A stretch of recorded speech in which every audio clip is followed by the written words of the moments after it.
ఈ రాశి విద్యార్థులకు నిజంగా చాలా బాగుంది.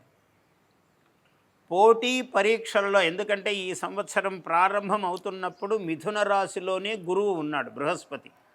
బృహస్పతి మిథున రాశిలోనే ఉన్నాడు కాబట్టి ఈ సంవత్సర ప్రారంభంలో ఉండడం చేత ముఖ్యంగా విద్యారంగం చాలా బాగుంటుంది. విద్యార్థులకు వాళ్ళ ప్రతిభకు చాలా గుర్తింపు వచ్చేటువంటి రాశి ఇది. ఈ రాశిలో కొంచెము ఈ వ్యాపార రంగంలో ఉన్నవాళ్ళు భాగస్వామ్యం, ఈ పొత్తులో జాయింట్ వెంచర్స్ అంటారు చూసారా, ఇవి పెట్టేటప్పుడు కొంచెం జాగ్రత్తలు పాటించాలి.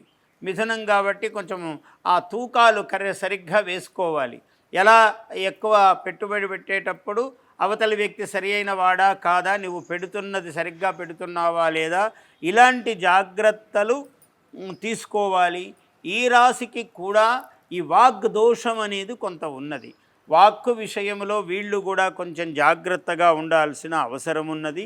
ఉద్యోగస్తులకు చాలా కలిసొచ్చే కాలమే ఈ రాశి. ఉద్యోగస్తులకు కొంచెం రావలసినటువంటి ఎప్పటి నుంచో కానీ ప్రమోషన్సు, పదోన్నతులు ఇలాంటివన్నీ వచ్చేటువంటి అవకాశము ఉన్నది.